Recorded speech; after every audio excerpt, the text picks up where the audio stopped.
part of American Bloods has to do with combating the flattening out and the normalization of modern life. It's to sort of point out that this family had a certain wild ethos all the way through and intersects with the most important moments of American history as it goes. That's the case with all of our ancestries, I think, and something that really inspired me as I worked through the book.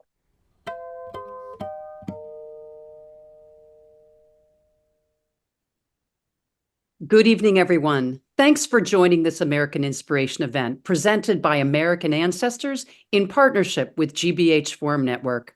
I'm Margaret Talcott, Director of Literary Programs, the creator and producer of this series.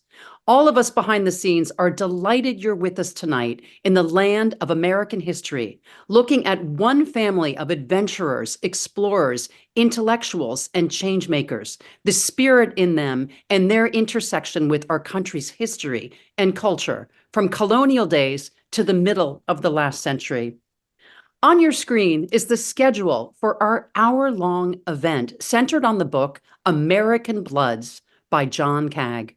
John Kaag is a professor of philosophy at the University of Massachusetts in Lowell. He is the author of American Philosophy, A Love Story, and Hiking with Nietzsche, both of which were named Best Books of the Year by NPR. His writing has appeared in the New York Times, Harper's Magazine, the Christian Science Monitor, and many other publications. Professor Kaag lives outside of Boston with his wife and children. Our moderator, Megan Marshall, is the author of the Pulitzer Prize-winning book, Margaret Fuller, and The Peabody Sisters, which was a Pulitzer Prize finalist. Her biographies have been awarded numerous prizes. She is the past author of the Society of American Historians and the Charles Wesley Emerson College Professor at Emerson College, where she teaches in the MFA Creative Writing program. Her new essay collection, Afterlives, on biography and the mysteries of the human heart, will be published next year. Professor Marshall will join us for the second half of the program, but for now, welcome, Professor Kaag. Margaret, thank you so much. It's wonderful to be back. I'd like to thank the American Ancestors American Inspiration Author Series, paired up with GBH, for this invitation. And thank Maggie, who's going to be turning slides for me later, just a little later. So thank you very much. So what I'd like to do this evening is talk through what brought me to this book, American Bloods, and give you some of the contours of what turns out to be, I think, a really fascinating both family history, but also a sort of window into the United States through one family's ancestry. And I'll start with this story. I was 29 and I had decided that I wanted to write a trade book, which meant basically writing for more than just the 5 other philosophers who I typically spent my time writing for. And I had a conversation with the woman who would become my editor at FSG now for 15 years, Eileen Smith. And Eileen said something to me that stuck with me and really played out very poignantly in American Bloods.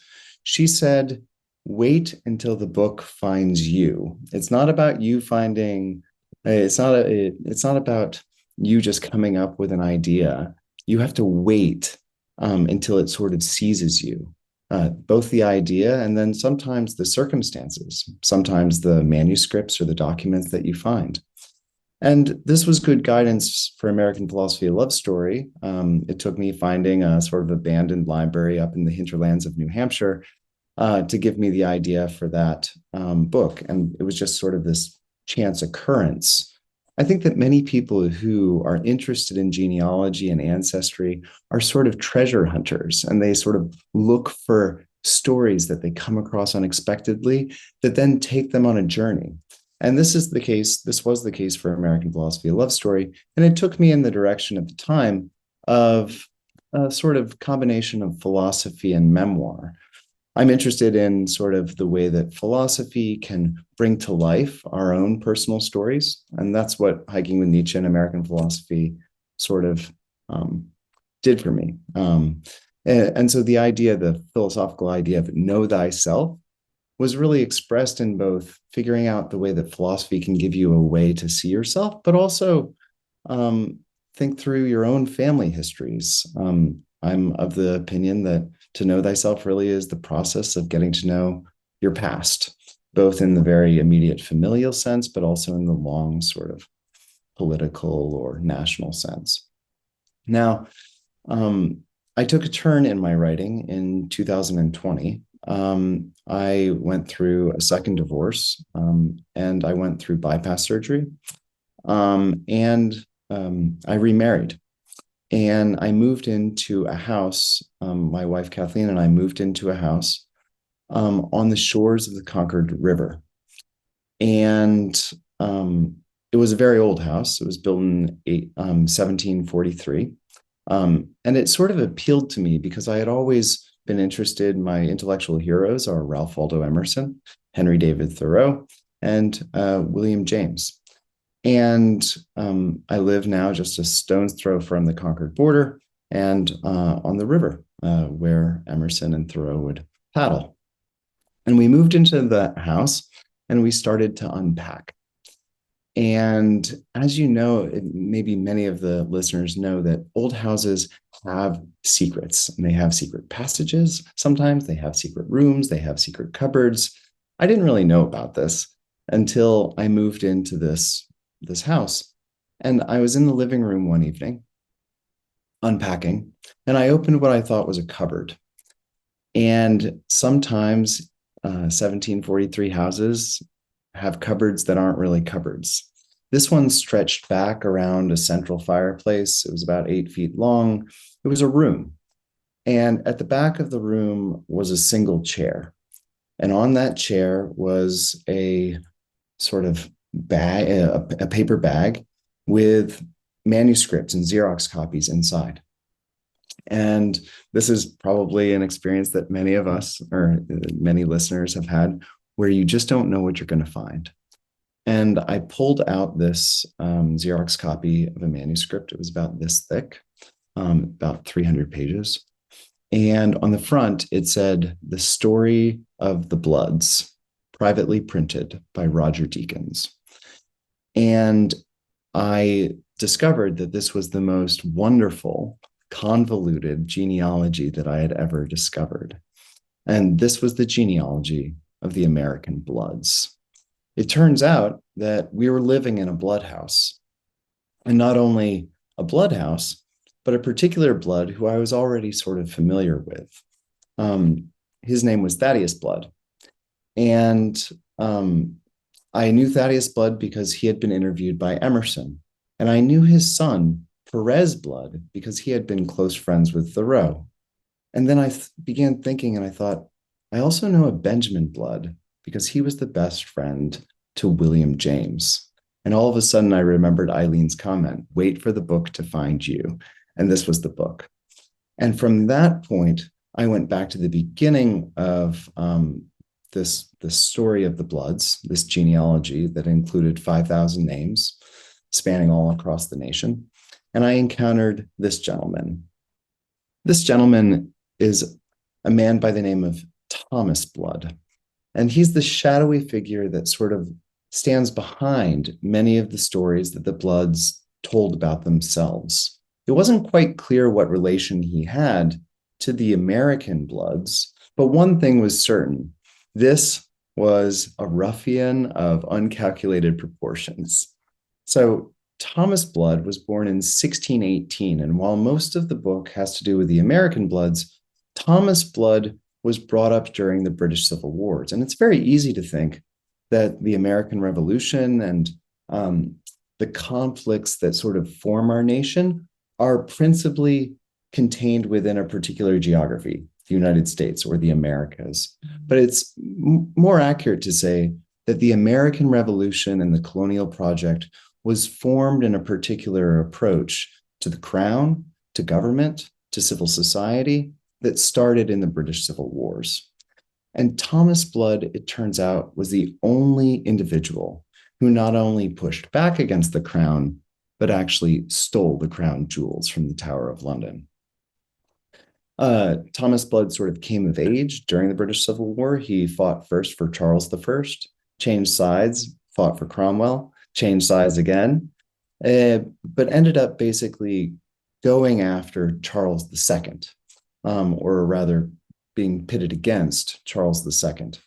And in 1660, when Charles II and the crown came back from their French exile, several things happened to parliamentary forces, to Cromwell's forces, that made Blood extremely resentful of the force of the crown.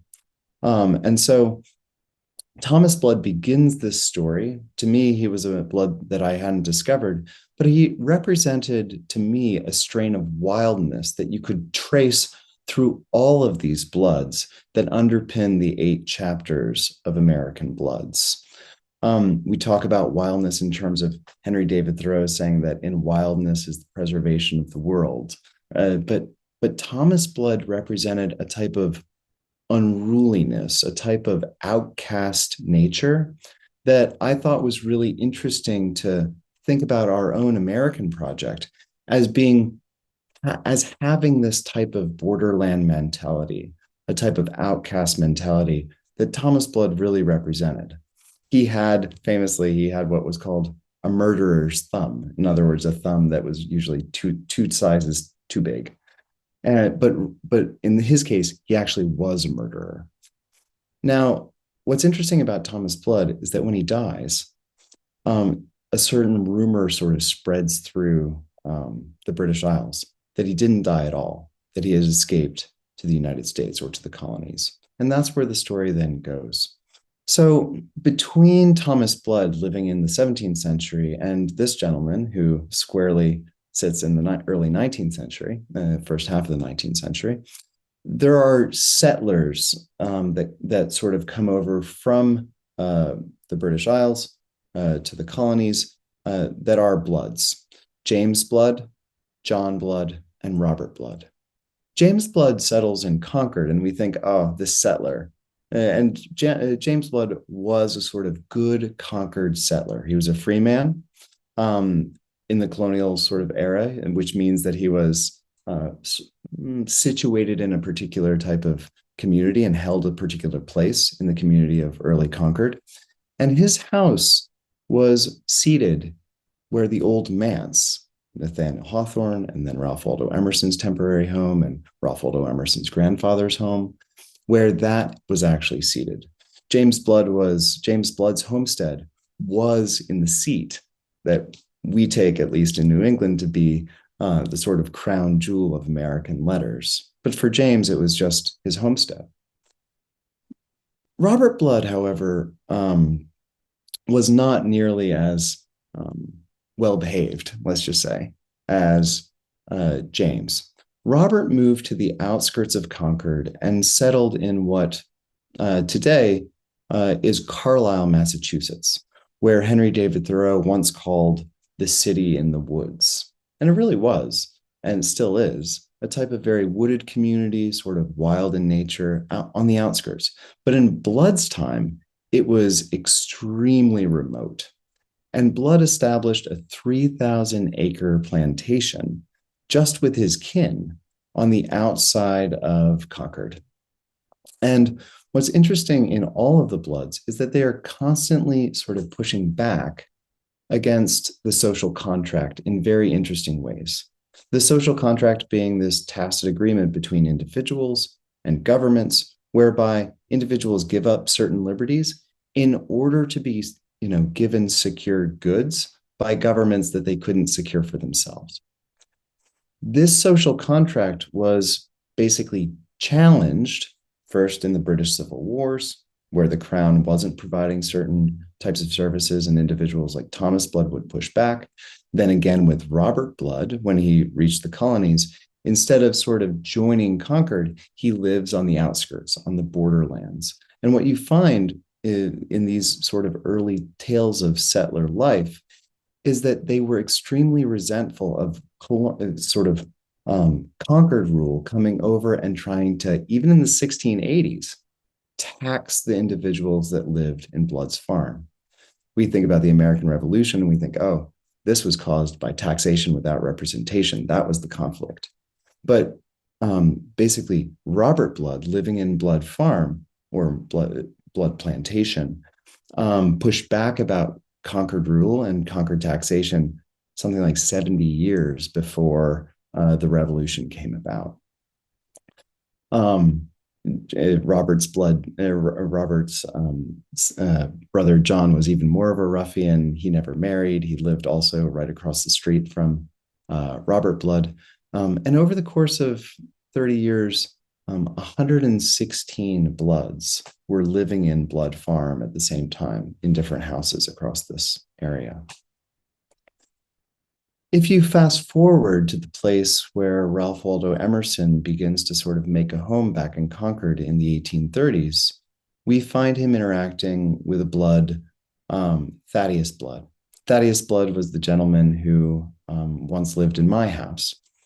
And Thaddeus Blood was the individual who Ralph Waldo Emerson interviews for the Concord Hymn, because Thaddeus Blood was the last living survivor of the Concord fight, April 19th, 1775.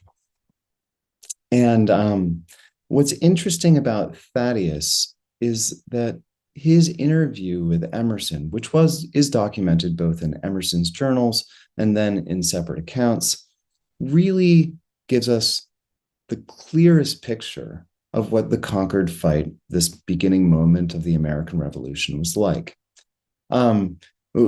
When we look at those external accounts, they oftentimes sort of accentuate the pomp and circumstance.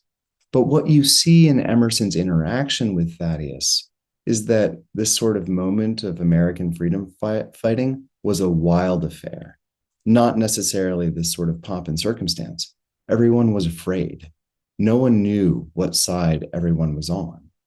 And in fact, according to Thaddeus Blood, to Emerson in the interviews, most of the Minutemen didn't want to fight at all because they regarded the British as kinsmen, which they were at the time. And so what I like about all of the Bloods is they give us, one of the folks from a reading came up recently and said, these men and women are not simple men and women. Like, it's not clear that you'd ever want to emulate them or you'd want to sort of use them as models. And I said to him, well, that's true, but they're sort of quintessentially American and not in the traditional ways, in ways that challenge the way that we think about ourselves in terms of American liberties, the way that we think about ourselves in terms of settlement, conquest, and trespass. These are all the sort of portraits that allow us to see ourselves and see our nation. Now, with Thaddeus, what's interesting is that Emerson interviews him late in life. And Thaddeus bids Emerson goodbye and says, I cannot remember the fight in the end. The truth will never be known. That's the last sort of parting remark between Blood and Emerson. And so Emerson sort of moves back and writes the Concord Hymn, the shot heard round the world. But I think that one of the arguments that I make in this chapter is that Emerson takes his interview with Thaddeus very seriously, and it changes the way that Emerson thinks about self-reliance and individualism and freedom. That freedom is never simply a straightforward affair. There is ambivalence around freedom. There's oftentimes fear and trepidation around freedom, and that freedom is very rare. That's sort of the sort of message from Thaddeus that he gleans. What's interesting to me, one of the most interesting characters that we have was friends with this gentleman. Henry David Thoreau was a very close friend to Thaddeus Blood's son, Perez. Thaddeus Blood might have represented what Isaiah Berlin, the philosopher, called positive freedom or positive liberty. Positive liberty for Berlin was the ability to engage in civic activities in order to explore one's potentials. That's what positive liberty was. It's a kind of social project, a political project. Perez Blood represented what Berlin might have called negative liberty. And this was the liberty to go to the outskirts again, to leave town, to actually not be under the thumb of any particular political organization. And Perez was an inspiration to Henry David Thoreau. The reading that I'll give later in the session is from Perez and from Thoreau's reflections on Perez. But I'll just say this, that Henry David Thoreau encountered Perez in his night frock in the woods with a telescope in a woodshed, using it as an astronomical platform, looking at the stars. And he did that many times. And Thoreau very famously said that he would rather look up at the night sky and see the heavens with his naked eye than see it through sort of the frame of an astronomy chart that comes from Perez blood. I won't spend too much time with Aretis blood, who was born in 1816 in Windsor, Vermont. He was born in 1816. It was such a bad year that is called the year without a summer. It snowed in June. So he was born into abject poverty, and his is a type of industrial story through the Industrial Revolution of from rags to riches. Aretis blood sort of dies and sort of comes into his old age as one of the wealthiest individuals in New England, the owner of two of the largest locomotive factories in New England, and the partner with General Electric, who first brought electricity to the mills in South Carolina, in Columbia, South Carolina.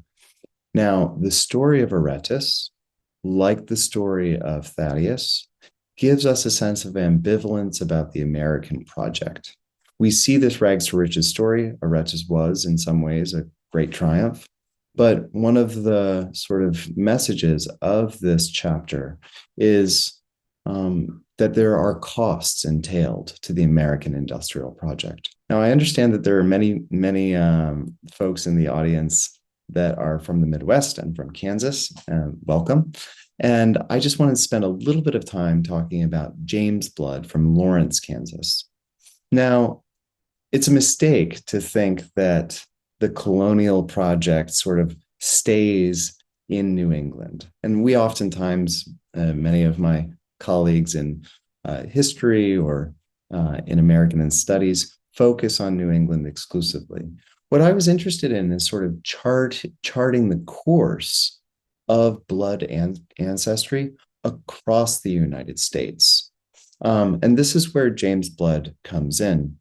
He joined what was called he joined what was called the New England Immigrant Aid Company. It was established by Eli Thayer, the abolitionist, in 1854.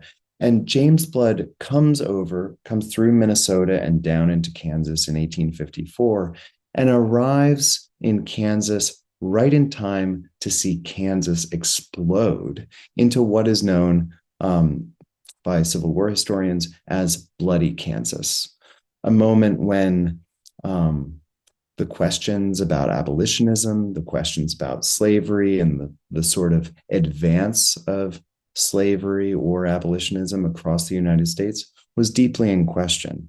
Eli Thayer's idea in the aid company was to send 20,000 abolitionists west because the Kansas and Nebraska Act, which had been passed the year before in 1853, basically made clear that it was an open question about new states joining the Union and about their status as slave states or not. James Blood of Lawrence, Kansas interacts with John Brown, survives the Lawrence Massacre with Captain Quantrill, who basically levels Lawrence, which was an abolitionist town, and then fights for the Union Army through the Civil War. So the sort of story of James Blood was the story from New England to the sort of Midwest, and also to show that abolitionism, which Henry David Thoreau looks at John Brown and sees a freedom fighter, James Blood was on the ground when John Brown massacred 5 slave-holding men in the Potawatomi massacre. He was right there, James Blood was. And you could see that the abolitionists in New England didn't understand the sort of way that both sides of the conflict that would come would have blood on their hands. It would not be a simple affair to see who was in the right or who was in the wrong. And James Blood gives us an eyewitness account of that. James Blood also witnesses after the Civil War the push westward, where Union soldiers and were basically reconscripted into what would become known as the Indian Wars, which is the sort of imperialist move to the west. So several reviewers have said, well, Kaag doesn't talk about women. And what I will say is that when you look through the story of the Bloods, it becomes very clear that we live, unfortunately, in a patriarchal culture. And because when you look through particularly when you look through genealogies, oftentimes those genealogies are marked by the story of men and not necessarily of women. Victoria Woodhull marries into the Blood family. Victoria Woodhull was the first female candidate for the presidency. She was arguably the first female stockbroker in New York. And she meets James Blood, who also fought for the Union, in St. Louis. At the time, Victoria Woodhull was a seer, or a sort of fortune teller and a healer. James Blood had been injured psychologically and physically in war, and goes to this healer.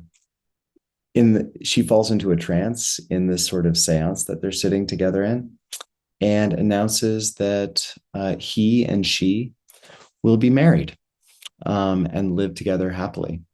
They both at the time were married. They got their respective divorces, and that for a time became true. Theirs is a story of American freedom. It's in the section called Happiness, Life, Liberty, and the Pursuit of Happiness, 4 parts of the American Bloods. And they live very happily in a sort of free love and very radical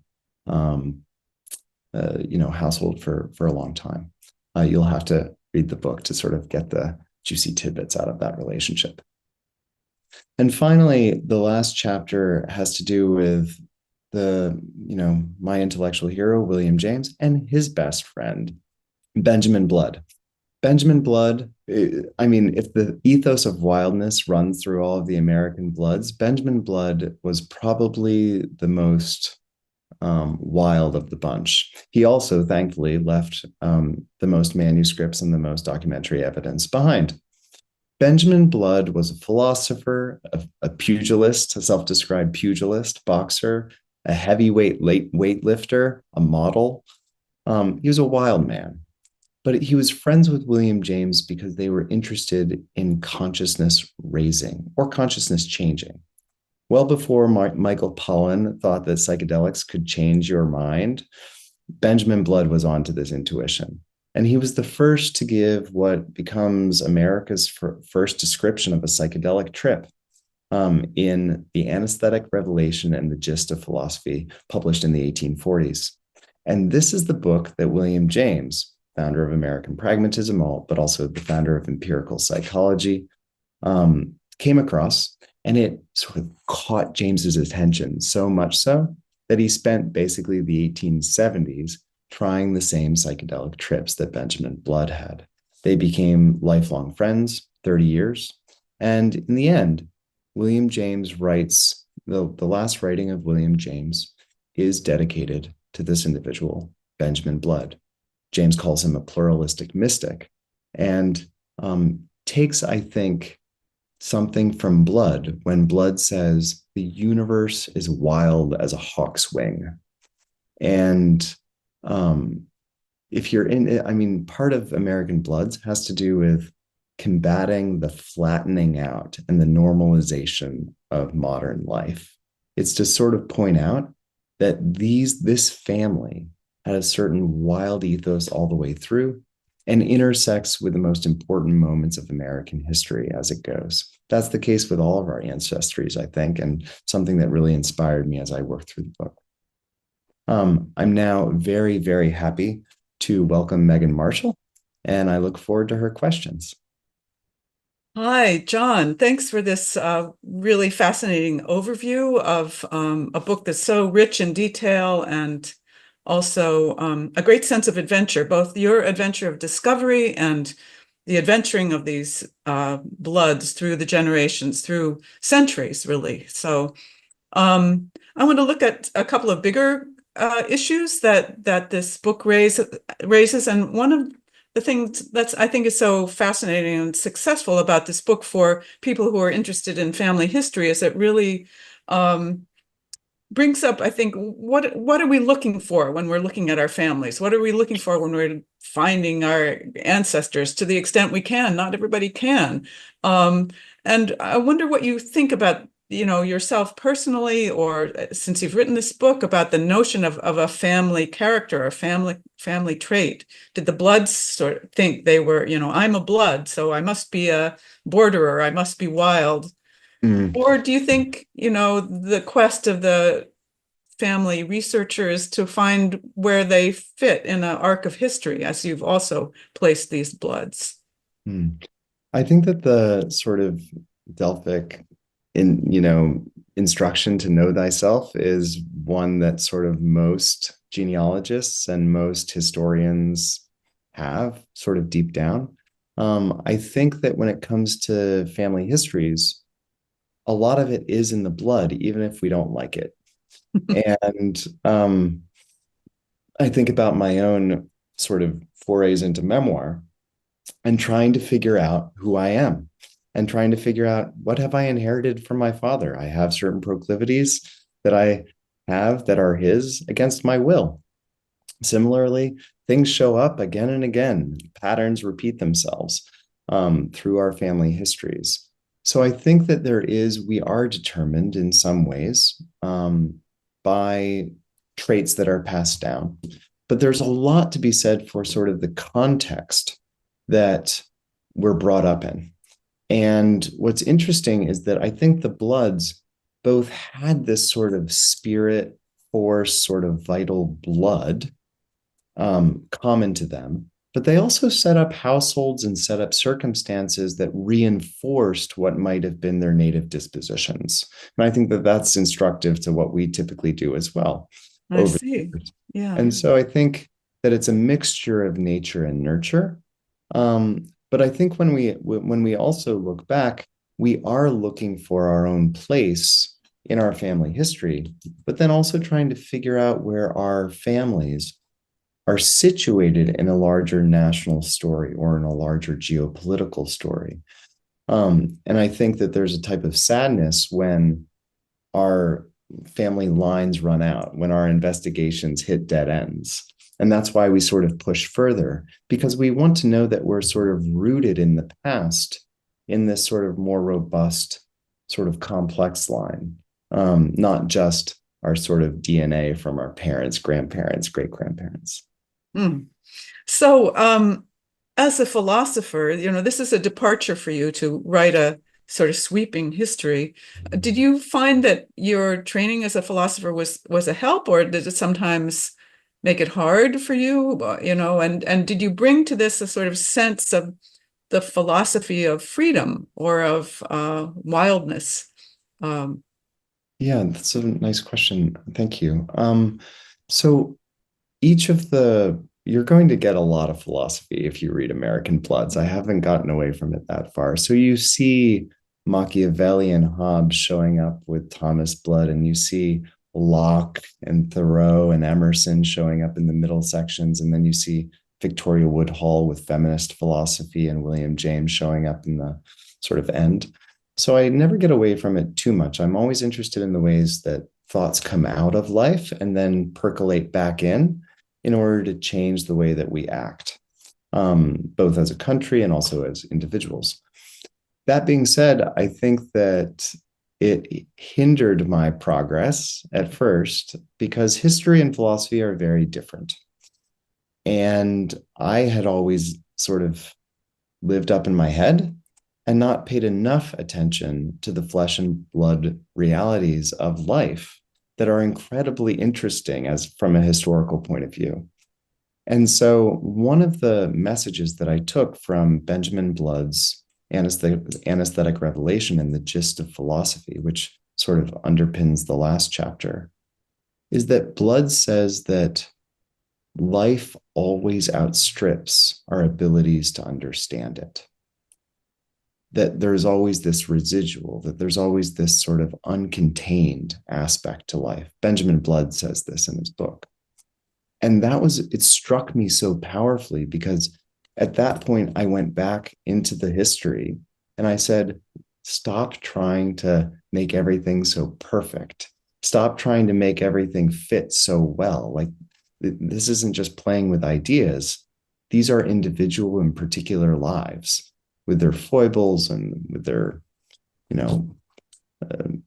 imperfections. And letting those imperfections show was hard for me. And it probably isn't nearly as hard for you as a historian because you're so... Well, as a biographer, that's what we look for. Exactly. The quirks, the twists of fate. So we've had some great questions from the audience, advanced questions, and I think that leads into one of them. Somebody asked about the church affiliation of the Bloods, which I imagine really varied from subject to subject over the time. But I wonder if you can say something about a spiritual element in the family, and maybe there's a progress you can trace over the centuries towards that mysticism of Benjamin Blood. And, maybe that also is a kind of narrative of the, theological progress of the settling by the British of, those English Civil War refugees who came and tried to start a new world in the New World as they saw it. What's interesting is that the Blood settlers, were surprisingly unreligious for the time. They did not sort of join traditional religious gatherings. Cotton Mather famously said that Robert Blood and John Blood were ruffians, like bad folks. You wanted to stay clear of them. And what's interesting is that they sort of stayed on the outskirts of society, stayed on the outskirts of institutionalized religion. But then there was this type of spiritual sort of aspect to several Bloods that really interested me. Perez Blood, with his interest in the stars, and in his, you'll have to, or readers, or rather listeners will have to read the chapter. He has a deep moral foundation as well, sort of cosmic understanding of the world. But then that really comes to fruition in James Blood, who married Victoria Woodhull, and then Benjamin Blood. They were spiritualists. Victoria Woodhull and James were spiritualists. And similarly, Benjamin Blood and William James had their own very particular, but very strong pluralistic and mystical positions. So what I'm saying is they didn't fit the mold of Christianity that sort of was mainstream. But then what happens later in the 19th century is that really they show their spiritual cards more and more as they progress. Well, I don't want you to tell us everything that's in the book, because I know a lot of that is what's really gripped me, those later stories of surprising spiritual revelations and quests. So we'll have one more of the advanced questions, and then we'll let Margaret read to us some that are coming in, I expect. So here's it's kind of a big question, though. Which of the Bloods was most challenging to include, and were there any Bloods you wanted to include but you couldn't quite fit in?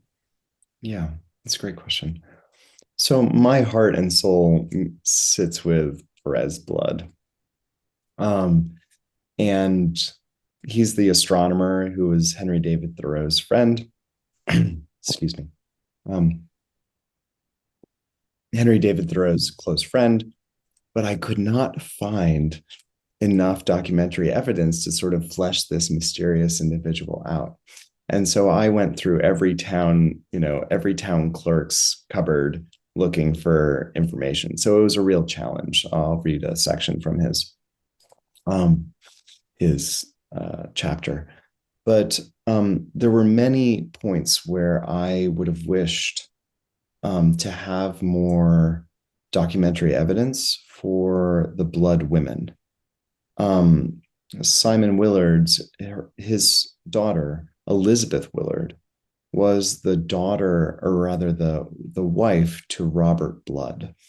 And in fact, Blood Farm wouldn't have happened had it not been for her dowry.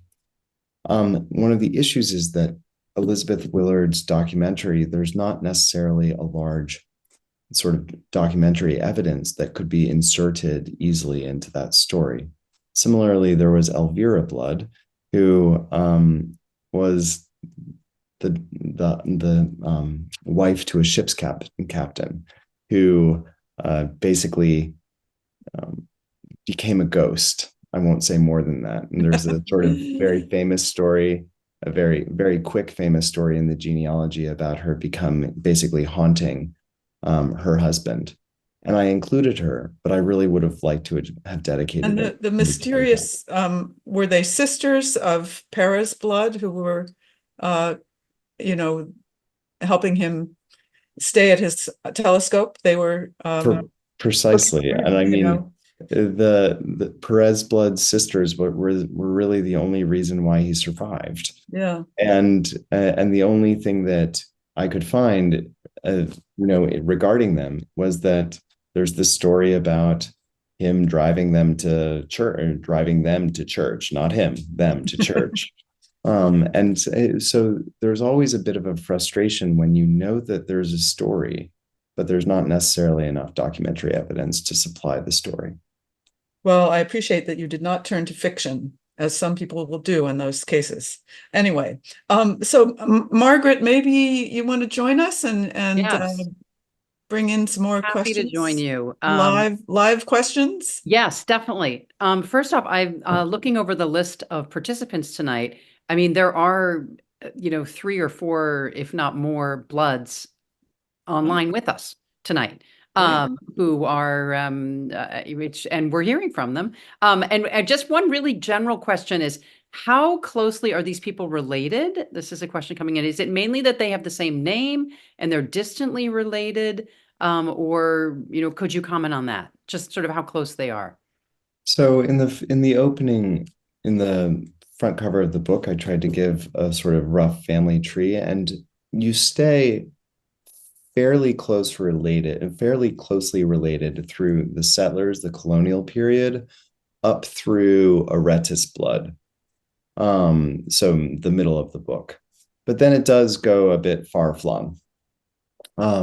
So I tried to keep it focused because I knew that one of the criticisms would be, well, you had 5,000 people to pick from. Like, how hard is that? Like, you just pick whichever are the most interesting out of 5,000. But I tried to keep it a little focused genealogically at first. What I will say is that the individuals, maybe Jason Blood is in the audience, I'm not sure. But Jason Blood of Florida, Palm Springs, is on the case in terms of making this into a movie.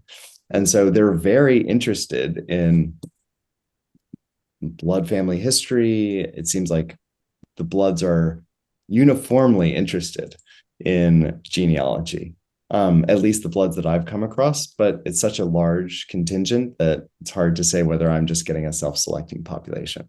Yes, yes. Another question. It sounds as though you have, did you speak with any contemporary Bloods? I have. I've spoken to several, and to several who have simply written to me very, very nice letters. And what I do regret is that there could have been an opportunity to tie the sort of contemporary Bloods into the story from the beginning and to the end. But I omitted that, at least in part because I was really intent on avoiding memoir. And I thought that maybe it would sort of go in that direction if I let it. So Understood.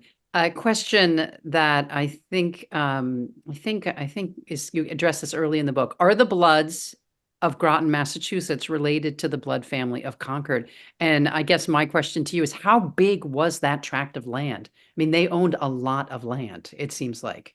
it did not stretch. Blood Farm did not stretch to Groton. Okay. But yes, the Bloods of Carlisle are intimately connected to the Bloods of Groton. Of Yes. Groton, Mass.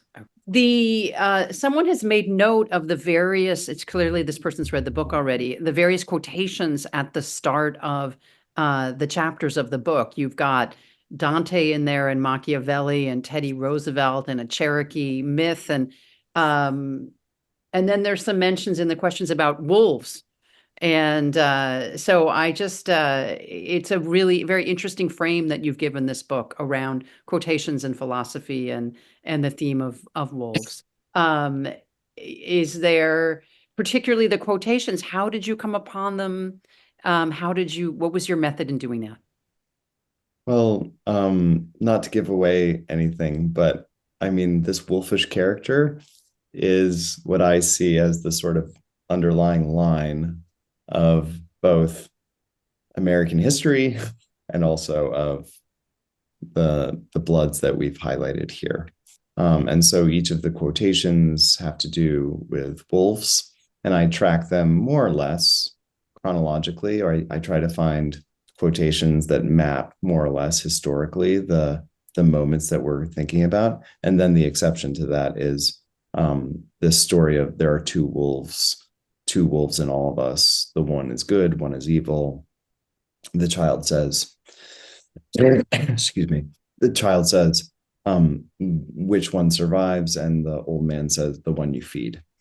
And I call that here, I call it an American legend, not a Cherokee story, but an American legend. And it was actually, this is a misprint. It should be an American myth, because I think the point is that it's never clear in American history that the one you feed is the good wolf, or that choices are made such that the good wolf is the one that flourishes and the bad wolf is the one that doesn't. And that's sort of the reasoning for that last comment. I will say this just as a teaser. Carlisle, Massachusetts have the largest coyotes or the smallest wolves I have ever seen. And I will just say that straightforwardly, and you can find out what that means in the book. Ooh. There was a question about craft that we were going to try to get to, kind of like that about the quotations, where someone had written in and asked, where did you start in the research? Or I would say also in the writing. I mean, did you sort of start at the beginning and go all the way to the end? Or did you find yourself writing about Paris Blood first because he was the one who grabbed your heartstrings the most? So the way that I write typically is I try to read and look and explore until I can see the book in on the whole. And then I write the introduction, and then I flesh out the conclusion, and then I put everything in the center, which is a weird way to write, but I that's the way that I've always done it. And so I like to know where you're heading. It's going from beginning to end. A question in advance. I'm sorry, a question that came in live, and you may or may not know the answer. When does Benjamin Blood's narrative of a psychedelic experience or fall relative to De Courcy's narrative? Do you know who De Courcy is? I do not. I think it does not predate, so it comes after. It does come after. But I have to. Is this a question from ignorance? But is it De Courcy or De Quincy? De Quincy. De Quincy. Okay. Yeah. Good. It does not predate. De Quincy is much earlier. Yeah, much earlier. But thank you. Thanks for that clarification. But so it's much earlier, but I wouldn't call it an American tale. Okay. Another question. Did you come across any blood family crests? Any Hmm. heraldry? People interested in heraldry with us? No, I'm sorry, I didn't. But if I find any, they can reach out to me through email, and I'll try to Okay. pass. It sounds like they should do a new one with a wolf. I think we're Well, over let's see. out I of did time. Do have you have one more another question? Go question, ahead. that again, derived from a question from an advanced question. They asked, did the bloods kind of die out, which clearly they didn't. But were there bloods after Benjamin that you considered or would have liked to include? Um, I would have, if I wanted to go straight. I mean, had I gone beyond Benjamin, I think I would have gone straight to the present, Uh-huh. because in Groton, Mass, there is the blood slaughterhouse, Oh, and that was a natural place to end up. But it would have taken me into interviewing and into real life very quickly, which I thought about doing. well, But there's the movie. there is the movie, so. Yeah. And a clarification point from somebody online. Who wrote the manuscript you found in the secret passageway? Do you know who wrote Yeah, it? I do. It's Huh. Roger Deakin, Okay. Deakin. Huh. Okay. Was he a blood? Or what was his interest in this? I think he was commissioned Hmm. to write the genealogy, Mhm. and you can find the genealogy in it's at Harvard, it's at Carlisle Public Library, it's at Concord Public Library. Um, there are copies of it there. Hmm. Hmm. Um, what sort of structure does that genealogy have? Is it the layout? What does it look like when you open it? Um, it's interesting. It has basically, um, they associate, it's so detailed, rather it's so interconnected that each blood has a number, Hmm. and the passages are numbered for each blood. And then there's a sort of description of them, but then there's cross-referencing at the end, where you can sort of see who is related to whom by virtue of this numbered pattern. And you can sort of see where it's very beautiful. I mean, it's a really interesting document. But you can actually see that, oh, this is just one branch. Hmm. And like, we're only looking at one branch. So I would recommend anyone, folks to sort of look up the document. It's Dig really, in. Yeah. yeah. This is great. Well, Megan, I think we've covered most everything, unless you've got, yeah, I think We've it's got to time. leave a lot for the readers too. Yes, And exactly. We've got to leave a lot for the reader, and and we've John got, was going to read a little bit to give them a yes, taste. yes. As we do for all our authors in the American Inspiration series, we have asked John to do a final reading from his book. So over to you, John, for that, and then we'll come back. What an interesting conversation. Thank you both. Oh, thank you. This is from the sort of belly of the book, page 115. It's Thoreau's description of Perez. Perez was the astronomer who sat out in the woods. He had not gone to bed, Thoreau wrote of Perez to his sister Sophia, but was sitting in the woodshed in the dark, alone in his astronomical chair with all the legs and rounds, with a seat which can be inserted at any height, unquote. Woodsheds are supposed to be filled to the roof in fall, packed with fuel to see a large family through winter. Blood lived only with his two sisters and seemed wholly uninterested in the practical concern of impending cold. Perez's woodshed was his observatory deck. The responsibilities of chopping and stacking wood were foregone for the otherworldly freedom of stargazing. To staid Concordians, Perez's actions would have been truly wild, but wilderness was, at least in part, what drew Thoreau and Emerson to Blood Farm in the summer of 1847. It is possible that this was not the first trip to see Perez either. In the first detailed entry regarding Thoreau in 1838, Emerson describes a walk near the Esterbrook and makes the remark that could seem a non sequitur, but I suspect it's not. He writes, "We, meaning Emerson and Thoreau, agreed that seeing the stars through a telescope would be worth all the astronomical lectures," unquote. The only telescope in Estabrook Woods was owned by Perez Blood. In the basement of the Concord Public Library, stowed safely in the vault, are 3 boxes of papers from Emerson's library. One of them contains the notes dated July 30, 1835, from Emerson's interview of Thaddeus Blood in preparation for the Minuteman obelisk dedication. That's the Concord hymn. In the same box, undated, unlabeled, seemingly untouched, is a strange yet beautiful fragment written in the loose hand of a slightly older Emerson. It reads thusly: "The lantern which the astronomer used to find his objects in glasses seemed to disturb him and hinder him from seeing the heavens. And though it was turned down lower and lower, he was still impatient and could not see till it was fully put out. When it was gone, I had accustomed myself to the telescope. The little garret grew positively lightsome, and the lantern would have been annoying to all of us. The astronomer was calm and kind and surveyed the sky to find the most renowned points.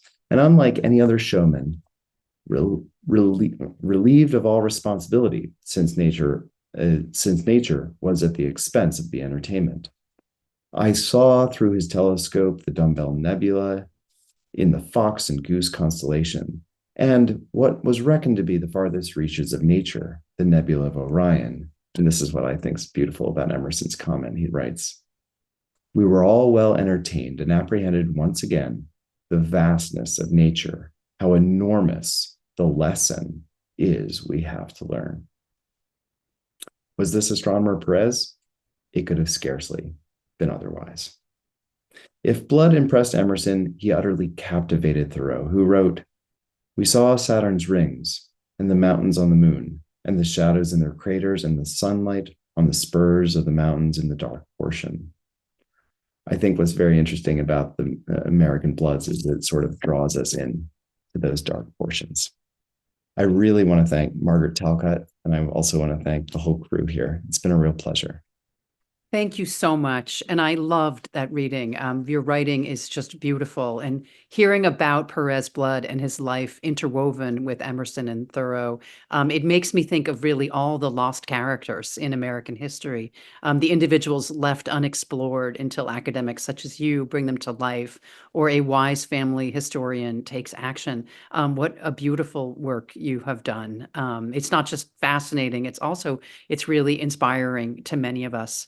Many thanks to our guests, Professor Kaag and Megan Marshall. How lucky we are to hear from both of you. Thank you also to the team at GBH Forum Network and Maggie Hastings behind the scenes at our Brew Family Learning Center. And to the audience out there in Zoom land, we appreciate you and your interest, your attention to details in America's history, your understanding and furthering of our country's rich cultural life. Thank you for being there. We hope to see you soon again. And for now, a very good night to all. John, thank you so much. Megan, thank you.